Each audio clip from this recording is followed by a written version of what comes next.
It's Thursday afternoon and I'm Kirti. ஒரு 3 மணிக்கு எனக்கு பெங்களூருக்கு பஸ் இருக்கு. ஸோ, காலையிலே ஆஃபீஸ்க்கு சீக்கிரம் போயிட்டு, வீட்டுக்கும் சீக்கிரம் வந்துட்டேன். தேவையான திங்ஸ் எல்லாம் முன்னாடியே நான் பேக் பண்ணி வச்சிருந்தேன். சில ஐட்டம்லாம் வந்து எப்படி அரேஞ்ச் பண்ணுறதுன்னு தெரியல. சூட்கேஸில மட்டும் எல்லாமே செட் பண்ணி வச்சாச்சு. பேக்கில எனக்கு ட்ராவலிங் டைமில என்னென்ன தேவையோ அத மட்டும் இதில எடுத்து வச்சுட்டேன்.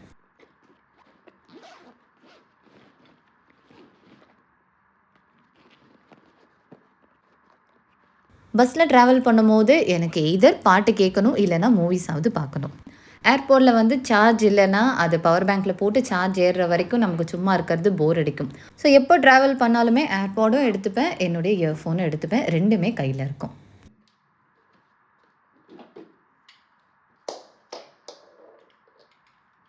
காலையில சீக்கிரமா ஆஃபீஸ்க்கு கிளம்புனதால எல்லாமே அப்படியே போட்டுட்டு கிளம்பிட்டேன். இதெல்லாம் விட்டுட்டு நம்ம மறுபடியும் ரிட்டர்ன் வரும்போது பார்த்தீங்கன்னா, வீடெல்லாம் கலஞ்சிருக்கும். அத அரேஞ்ச் பண்ணி வைக்கிறதுக்குள்ளேயே டயர்ட் ஆகிடுவோம்.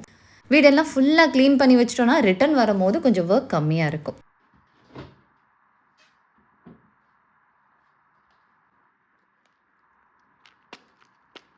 எனக்கு இந்த பட்டாணி ரொம்ப ரொம்ப பிடிக்கும். எங்க அப்பா எப்பவுமே சாப்பிட்டுக்கிட்டே இருப்பாரு. ஸோ அவங்க வரும்போது நான் பட்டாணி வாங்கிட்டு வர சொல்லியிருந்தேன். ட்ராவலிங் டைம்ல மூவிஸ் பார்க்கும்போது ஒவ்வொன்னா எடுத்து குறிச்சிக்கிட்டு இருப்பேன். இதுவும் எனக்கு வந்து மஸ்ட்டுன்னு சொல்லலாம். இருந்துச்சுன்னா எடுத்துட்டு போவேன். இல்லன்னா பரவால்ல.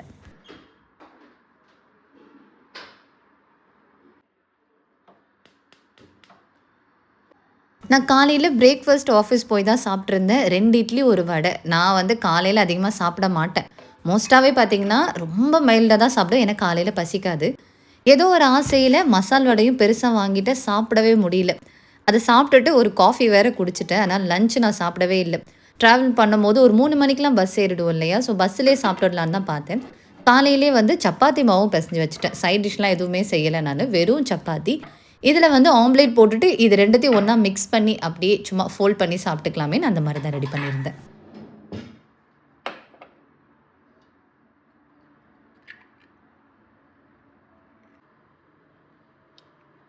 லாஸ்ட் டைம் பெங்களூர்லேருந்து வரும்போது சப்பாத்தியும், முட்டையும் எடுத்துட்டு வந்திருந்தேன். இந்த டைம் நம்ம வீட்லேருந்து தானே கிளம்புறோம். அதனால வரும்போதே நான் வந்து முட்டை வாங்கிட்டே வந்துட்டேன். வீட்ல முட்டை இல்ல. ஒரு 4, 5 முட்டை சேர்த்து நல்லா பெரிய பெரிய முட்டையா வாங்கிட்டு வந்திருந்தேன். 2 சப்பாத்திக்கு 2 முட்டை அப்படி போட்டோம்னா தான் சப்பாத்தி எவ்வளோ பெருசு போடுறோமோ, அந்த அளவுக்கு நம்ம பெரிய லேயரா ஆம்லெட் போட முடியும். அண்ட் ஆல்சோ ஒவ்வொரு பைட் சப்பாத்திக்கும் நம்மளால அந்த ஆம்லெட்டையும் ஃபீல் பண்ண முடியும்.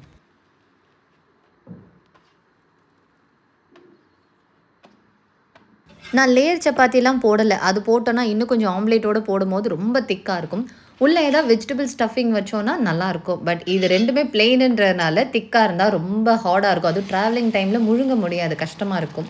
ஸோ நான் லேயர் சப்பாத்தி போடாம நார்மல் பிளெயின் சப்பாத்தியா போட்டு அதிலேயே ஆம்லேட் போட்டுட்டேன்.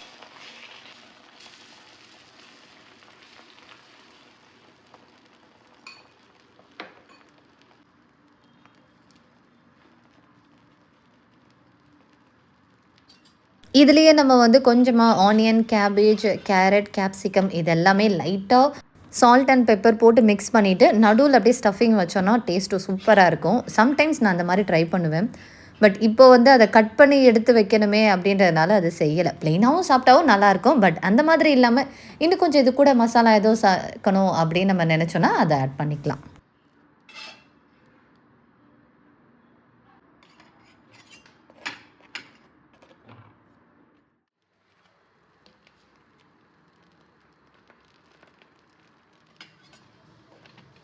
இந்த 2 சப்பாத்தியே போதும். எனக்கு ட்ராவலிங்கில கரெக்ட்டா இருந்தது. ஒரு சப்பாத்தி போட்டிருந்தா கரெக்ட்டா இருக்கும். பட் 2ன்றனால நான் போய் ரீச் ஆகுற வரைக்குமே எனக்கு கரெக்ட்டா இருந்தது. நம்ம நேரம்னு ஒண்ணு இருக்குல்ல, அந்த மாரி தான் எனக்கு அன்னைக்கு ரொம்ப மோசமா போச்சு. மதியானம் 3 மணி 3 மணின்னு சொல்ல முடியாது. 2:55க்கு நான் பஸ் ஏறுனேன். எங்களுடைய பஸ் டைமிங் படி நான் ரீச் ஆக வேண்டியது 11:35 பிஎம். இப்போ வந்து 3 நாள் லீவுன்றனால கொஞ்சம் டிராஃபிக்கா இருக்கும். Okay fine. ஒரு 1 1/2 ஹார்ஸ் அந்த மாரி ஆகும்னு தான் நான் எக்ஸ்பெக்ட் பண்ணேன். பட் ரொம்பவே மோசம்னு சொல்லலாம். 12 மணி நேரம் நான் பஸ்ல இருந்தேன். 3 மணிக்கு ஏறி காலையில விடிய காலையில 3:10க்கு தான் நான் போய் என்னுடைய ஸ்டாப்லயே இறங்குனேன். 12 மணி நேரமும் பஸ்ஸில போயிட்டு நான் நொந்துட்டேன். லாஸ்ட் டைம் போனப்போ பார்த்தீங்கன்னா, அந்த பால் காய்ச்சற அன்னைக்கு நாங்க போனப்போ, எங்க பஸ்ஸு மரத்தில இடிச்சிடுச்சு. கரெக்ட்டா எந்த சீட்லயுமே டேமேஜ் இல்ல. நாங்க உட்காந்துருந்த அந்த ஸ்லீப்பர், அந்த சீட்டு மட்டும் தான் ஃபுல் கிளாஸும் உடைஞ்சு என் மேல விழுந்தது. இந்த டைம் போம்போது 12 மணி நேரம் டிராவல் பண்ணி போனேன். 3:10க்கு போம்போதெல்லாம் வந்து அந்த அளவுக்கு க்ரவுட் இல்ல. எங்க அப்பா, அம்மாவும் தூங்கவே இல்ல. மித்து என்னுடைய நாத்தனார் வீட்லயும் யாருமே தூங்கவே இல்ல. அவ்வளோ நேரம் கழிச்சு போறோன்றனால எங்க அப்பா, அம்மா தூங்கவே மாட்டேன்னு சொல்லிட்டாங்க. "நீ ரீச் ஆயிட்டு வீட்டுக்கு போனேன்னு சொல்லு. அதுவரைக்கும் நான் தூங்க மாட்டேன்னு" முழிச்சுக்கிட்டு 1 மணி நேரத்துக்கு ஒரு தடவ கால் பண்ணிட்டு அப்பா, அம்மாவும் சரி, மித்துவும் சரி கால் பண்ணி யாருமே தூங்கல அன்னைக்கு. டிராஃபிக் என்னமோ சிட்டிக்குள்ள மட்டும் தான் இருந்தது. பட் ஹைவே ரீச் பண்ணதுக்கப்புறம் சுத்தமாவே இல்ல. ஆனா பஸ்ஸு செம்ம ஸ்லோ. அந்த பஸ்ஸுனால மட்டும் தான் எனக்கு அவ்ளோ நேரம் ஆச்சு. வேற டிராவல்ஸ்ல போயிருந்தா கூட சீக்கிரம் போயிருக்கலாம் போல. இதுதான் ரொம்ப லேட் ஆயிடுச்சு. பசிக்குதுன்னு இல்ல, ஒரு மாரி கடுப்பா இருக்குது. இத விடவும் கொடுமை என்னன்னா, ரிட்டர்ன் வரும்போது நான் அதே டிராவல்ஸ்ல தான் வந்தேன். போம்போது 12 மணி நேரம், வரும்போது 10 மணி நேரம் travel.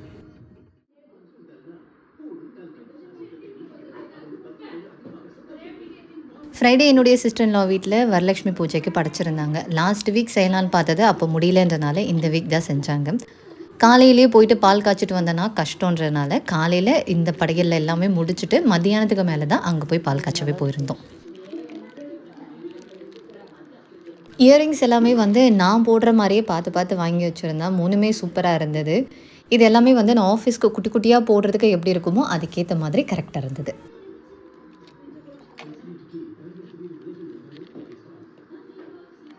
Out of all 3 earrings எனக்கு வந்து ரொம்ப பிடிச்சது இதுதான். ஏன்னு தெரியல. பட் பார்த்ததுமே பிடிச்சிருச்சு.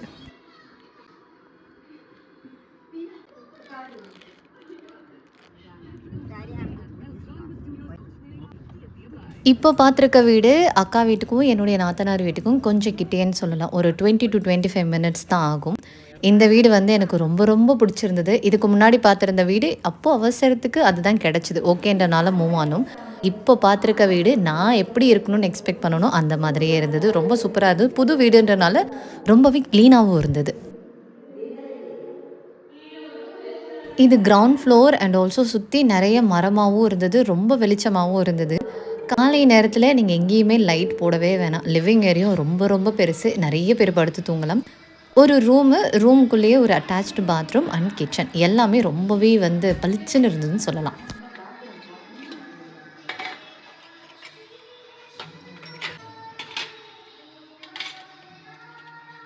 தேர்ஸ்டே அங்க பழைய வீட்லேருந்து வரும்போதே பூஜை பாத்திரம் எல்லாமே வாஷ் பண்ணி எடுத்துட்டு வர சொல்லியிருந்தேன். லைட்டா வாஷ் பண்ணா கூட பரவால்ல. இங்க வந்து எல்லாமே செஞ்சுடுறேன்னு சொல்லிட்டு, அவரே எல்லாமே ரெடி பண்ணியாச்சு. நான் சும்மா தண்ணி ஊத்தி மட்டும் நல்லா வாஷ் பண்ணிட்டு, அதுக்கப்புறமா மஞ்சள், குங்குமம் வச்சு செட் பண்ணியாச்சு.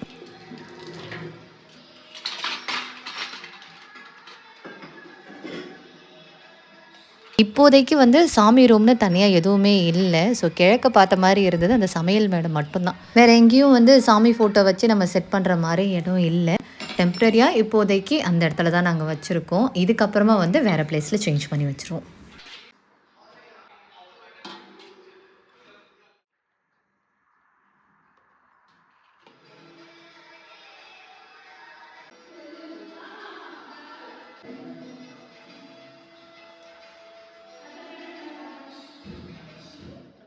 இண்டக்ஷன் இங்கேயே தான் வைக்கணும்.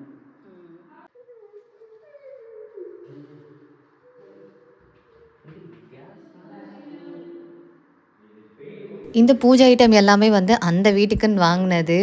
நான் இருந்திருந்தா டெய்லி வந்து விளக்கேத்திருப்பேன். மித்தோன்றனால எதுவுமே செய்யவே இல்ல. ஸோ வாங்குன ஐட்டம் எல்லாமே அப்படியே இருந்ததால புதுசா எதுவும் வாங்கல. பூ மட்டும் தான் எக்ஸ்ட்ரா நாங்க எடுத்துட்டு வந்தோம். மத்த எல்லாமே இந்த பழைய ஐட்டம் வச்சு யூஸ் பண்ணியாச்சு. ஆக்சுவலி அந்த வீட்ல வந்து நாங்க பால் காய்ச்சும்போது என்ன ஆச்சுன்னா, ராகு காலம் முடியறதுக்குள்ள படைக்கணும்னு தான் பிளான் பண்ணியிருந்தோம். பட் நானும் மித்தும் தானே ஃபர்ஸ்ட் டைம் வந்திருந்தோம். அப்போ இண்டக்ஷன் நாங்க எடுத்துட்டு வரல.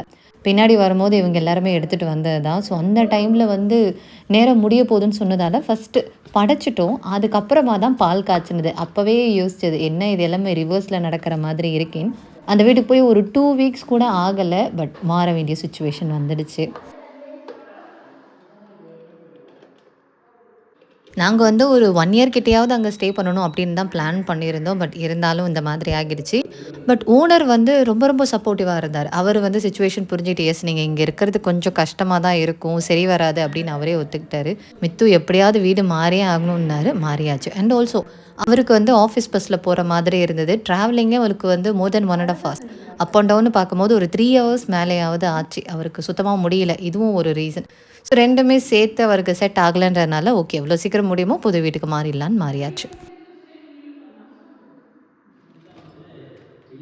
இங்க தான் நாங்க வந்து எல்லாமே ப்ராப்பரா பண்ண மாதிரி எனக்கு ஃபீல் ஆச்சு. பால் காய்ச்சிட்டு அதுக்கப்புறம் படைச்சோம். கொஞ்சம் சாட்டிஸ்ஃபேக்ஷனாவே இருந்தது இங்க. நாங்க வரும்போதே வந்து காஃபி பவுடரும் சேர்த்தே எடுத்துட்டு வந்துட்டோம். வெறும் பால் குடிக்கிறது கொஞ்சம் கஷ்டமா இருந்தது. லாஸ்ட் டைமு ரொம்ப கஷ்டப்பட்டு தான் குடிச்சோம். இப்போ வந்து பால் காய்ச்சும்போது தண்ணி கம்மியா ஊத்தியாச்சு. ஏன்னா எல்லாருமே வந்து அங்க பால் ஐட்டம் குடிக்கிற ஆள் இல்லன்றதுனால, கொஞ்சம் தண்ணி கம்மி பண்ணிட்டு, யாருக்குமே பாலா குடுக்கல. அதுக்கு பதிலா காஃபி பவுடர் போட்டு மிக்ஸ் பண்ணி காஃபியாவே குடிச்சிட்டோம்.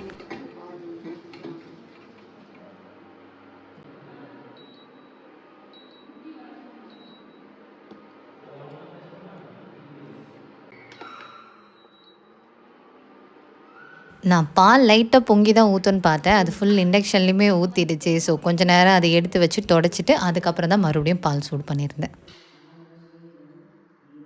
நான் சென்னை வீட்லேருந்து எடுத்துட்டு வரும்போது 2டே 2 கிளாஸ் தான் எடுத்துட்டு வந்திருந்தோம். இங்க எல்லாருக்குமே பத்தாதுன்றனால, எங்க நாத்தனார் வீட்லேருந்தே வரும்போது ஒரு 3, 4 கிளாஸ் எடுத்துட்டு வந்துட்டோம். எல்லாமே பெரிய பெரிய கிளாஸு. ஸோ பால் வந்து நெறைய ஊத்தி குடிக்க கரெக்ட்டா இருந்தது. Sorry coffee.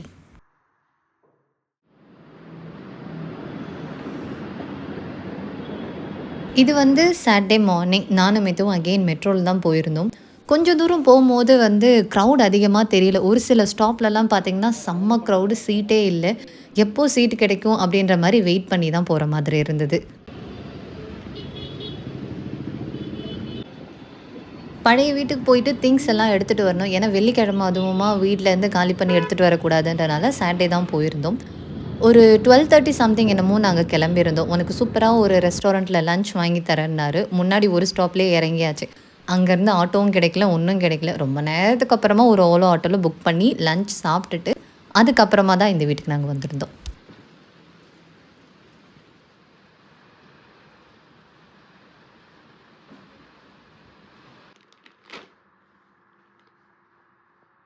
மித்து முன்னாடியே ஆல்மோஸ்ட் எல்லாமே பேக் பண்ணி வச்சிருந்தாரு. இங்க வந்து திங்ஸ் அதிகமா நாங்க எடுத்துட்டு வரலன்றனால ரொம்ப கம்மி தான். ஒரு பெரிய ட்ராலில அவருடைய ட்ரெஸ் எல்லாமே வச்சுட்டாரு. கொஞ்சமா கிச்சன் ஐட்டம்ஸ், பிளேட் குட்டி குட்டி பவுல் அண்ட் கிளாஸ் இதெல்லாமே வச்சாச்சு. மீதி இருக்கிற அந்த கிச்சன்ல நான் எடுத்துட்டு வந்த அந்த குக்கர், கடாய் இதெல்லாம் மட்டும் தான் எடுத்து வைக்கணும்.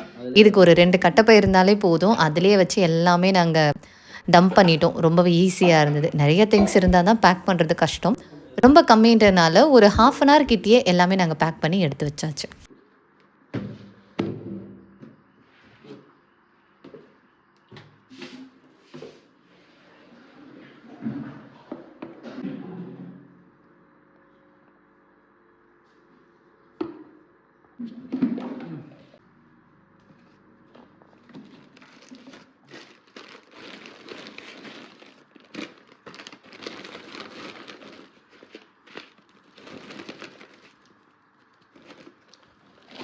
மித்துவுக்கு இந்த மாரி கிளாஸ் பாக்ஸ் எல்லாம் சுத்தமா செட்டே ஆகாது. ஓட்ஸ் எடுத்துட்டு போறதுக்காக இது ஒண்ணு வாங்கியிருந்தாரு. இதுல எத்தன ஸ்பூன் பத்தும்னு கூட தெரியல.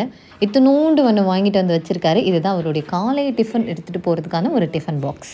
அண்ட் ஆல்சோ இது எத்தன நாளைக்கு வச்சிருப்பாருன்னு கூட தெரியல. கிளாஸ்ன்னும்போது ரொம்ப பயப்படுவாரு யூஸ் பண்றதுக்கு. ஏதோ ஒரு ஆசைக்கு வாங்கிட்டாரு. பட் இது எத்தன நாள் தாக்கு பிடிக்கும்னு தெரியல.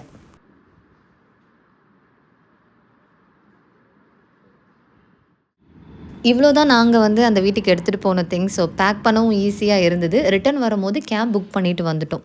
அண்ட் வீட்ல கொஞ்சம் ரெனோவேஷன் ஒர்க் எல்லாம் பண்ணியிருந்தாங்க. அதனால வீடு கொஞ்சம் தூசியா இருந்தது. வந்ததுமே ஆளுக்கு கொஞ்சம் கொஞ்சம் வேலைன்னு ஸ்ப்ளிட் பண்ணிட்டோம். வீடு ஃபுல்லும் பெருக்கி மித்து தொடச்சிட்டாரு.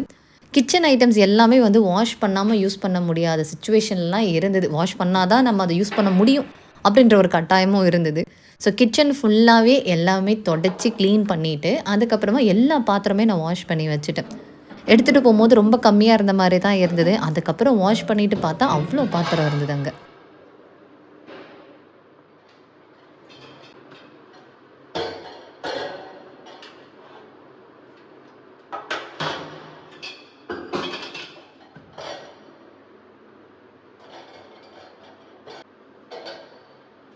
இந்த ஸ்டவ் வாங்கி 2 நாள் மட்டும் தான் யூஸ் பண்ணாரு. அதுவும் காலையில ஜீரக தண்ணி போடுறதுக்கு மட்டும் தான் யூஸ் ஆச்சுன்றனால, இந்த ஸ்டீல் எல்லாமே பார்த்தீங்கன்னா, நல்லா புத்தம் புதுசா பளபளன்னு இருந்தது.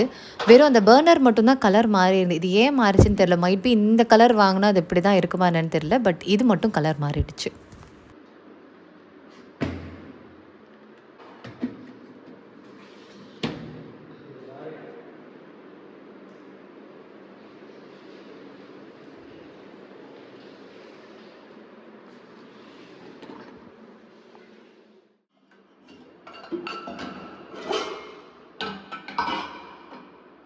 2 தடவ பால் காய்ச்சும் போதும் புது பாத்திரமும், அதுக்கு ஒரு மூடியுமா பெரியம்மா குடுத்து அனுப்பிச்சுட்டாங்க. ஸோ, அதனால அதுவும் வந்து எக்ஸ்ட்ரா பாத்திரம் ஆயிடுச்சு. ஃபர்ஸ்ட்டு நான் கூட யோசிச்சேன். நாங்க 2 பேர் மட்டும் தானே மாத்தி மாத்தி வரப்போறோம். மித்து தான் அதிகமா இருக்க போறாரு. நான் வந்து எப்போவாவது தான் வரப்போறேன். இதெல்லாம் வந்து நெறைய தேவையில்லைன்னு. பட் இப்போ வந்து என்னோட நாத்தனார் ஃபேமிலி அங்க தான் இருக்காங்க. அக்கா ஃபேமிலி அங்க தான் இருக்காங்க. ஸோ, அடிக்கடி எல்லாருமே வரும்போது கொஞ்சம் திங்ஸ் இருந்தா தான் கரெக்ட்டா இருக்கும். புதுசா வாங்கலனாலும் இங்க இருக்கிற திங்ஸ் கொஞ்சம் எடுத்துட்டு போய் வச்சேன்னா, எல்லாரும் இருக்கும்போது யூஸ் பண்றதுக்கு கரெக்ட்டா இருக்கும்.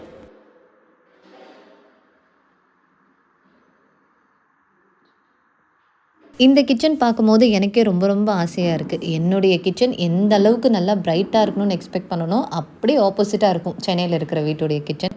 இங்க வந்து ஒரே ஒரு டியூப் லைட் தான். பட் பார்த்தீங்கன்னா, அவ்ளோ பிரைட்டா இருக்கு. கேமரா வைக்கும்போது கூட எனக்கே செம்ம ஷாக்.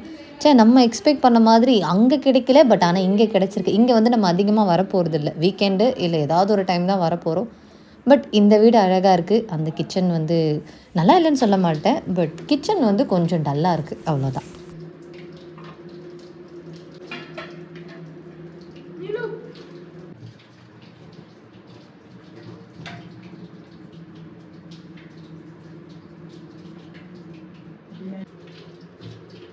இந்த வீட்டுக்கு வந்து நான் சமைச்சனோ இல்லையோ, காஃபி தான் வந்து அதிகமா நான் போட்டிருக்கேன்.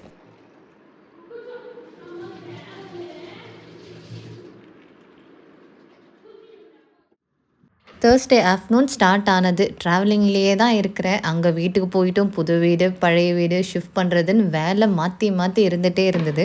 வீட்ல இங்க எல்லாமே செட் பண்ணி வச்சுட்டு, அகெயின் வந்து எங்களுடைய சிஸ்டர் இன் லா வீட்டுக்கு போயாச்சு. ஏன்னா அன்னைக்கு கிருஷ்ண ஜெயந்தின்றனால வீட்டுக்கு போயிட்டு, நைட்டுக்கு மேல தான் வந்தோம். டின்னர் அங்கேயே சாப்பிட்டு வந்தாச்சு.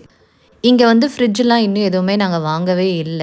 ஸோ பால் வாங்குனா இந்த கிளைமேட்டுக்கு நல்லாயிருக்கும். பட் சூடு பண்ணி வைக்கணும். நைட்டே வந்து கொஞ்சம் லைட்டா சூடு பண்ணி வச்சுட்டோம்னா, காலையில நான் காஃபி குடிச்சிட்டு, அதுக்கப்புறம் நான் சென்னை கிளம்புறதுக்கு கரெக்ட்டா இருக்கும். ஒரு வழியா நைட்டு எல்லா வேலையும் முடிச்சு வச்சுட்டு, பாத்திரம் எல்லாம் கொஞ்சம் எட்ட எட்ட வச்சிருந்தேன். அப்ப தான் காயும். ஸோ காலையில எழுந்ததும் எல்லாமே செட் பண்ணி வச்சுட்டோம். அப்புறம் நம்ம கிளம்பலாம். கரெக்ட்டா இருக்கும் நீட்டு. அண்ட் இதுதான் நம்மளுடைய பெங்களூர் வீடு. இதுக்கப்புறம் நம்ம பெங்களூர் வந்தோம்னா, இந்த வீட்லேருந்து தான் நம்மளுடைய விளாக் இருக்கும். அண்ட் நம்ம வீடியோவுடைய எண்டுக்கு வந்தாச்சு. ஸோ இது வரைக்கும் என் வீடியோஸ் பார்த்து சப்போர்ட் பண்ண எல்லாருக்குமே ரொம்ப ரொம்ப நன்றி. Keep supporting me and thanks for வாட்சிங்.